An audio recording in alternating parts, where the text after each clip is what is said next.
ఇది చూసారా, menu card ఎలా ఉంది? టూ బోరింగ్ కదా. బట్ ఒకసారి ఇది చూడండి, ఇలా ఉంటే అంత బోరింగ్గా ఉన్న మెనూ కార్డ్ని ఇంత బ్యూటిఫుల్గా చేయడానికి రీజన్ టెక్స్ట్ ప్రాపర్టీస్.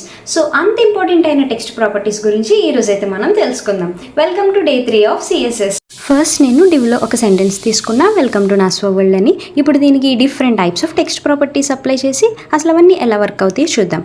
ఫస్ట్ వచ్చేసి ఫాంట్ సైజ్. మనం ఏ వెబ్సైట్ చూసుకున్నా సరే ఒక్కొక్క ఫాంట్ ఒక్కో సైజ్లో ఉంటుంది. ఇదంతా ఫాంట్ సైజ్ ప్రాపర్టీ యూస్ చేసి చేస్తాం. Then font wait. టెక్స్ట్ ఆగండి వీడియోలో ముందుకెళ్లే ముందు ఒక్కసారి మన వీడియోస్ అయితే చూస్తున్నారు కానీ సబ్స్క్రైబ్ చేయట్లా. ఇంకా ఇలాంటి మరెన్నో వీడియోస్ కోసం యూట్యూబ్లో సబ్స్క్రైబ్, ఇన్స్టాలో ఫాలో చేసేయచ్చు కదా. అనేది నారోగా వైడ్గా కనిపించడానికి ఫాంట్ వెయిట్ ప్రాపర్టీ యూస్ చేస్తాం. This is it's output. And coming to font family, మనం చేసే వెబ్సైట్ యొక్క థీమ్ని రిప్రజెంట్ చేయడానికి ఫాంట్ ఫ్యామిలీ చాలా యూజ్ అవుతుంది. హిస్టారికల్ థీమ్ అయితే కనుక ఓల్డ్ ఇంగ్లీష్ టెక్స్ట్ కానీ గ్యారమోన్ కానీ యూజ్ చేస్తాం. అదే కనుక అది ప్రొఫెషనల్ అయితే ఓపెన్ సాన్స్, లాటో, ఇలా డిఫరెంట్ థీమ్స్కి డిఫరెంట్ ఫాంట్స్ ఉంటాయి.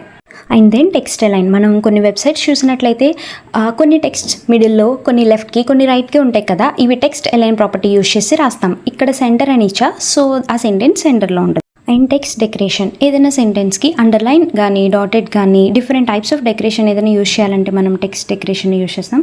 హియర్ అండర్లైన్ ఇచ్చా, సో సెంటెన్స్కి అండర్లైన్ అయింది. అండ్ దెన్ టెక్స్ట్ని ట్రాన్స్ఫార్మ్ చేయడానికి టెక్స్ట్ ట్రాన్స్ఫార్మ్ యూజ్ చేస్తాం. క్యాపిటల్, స్మాల్ ఇలా మార్చడానికి.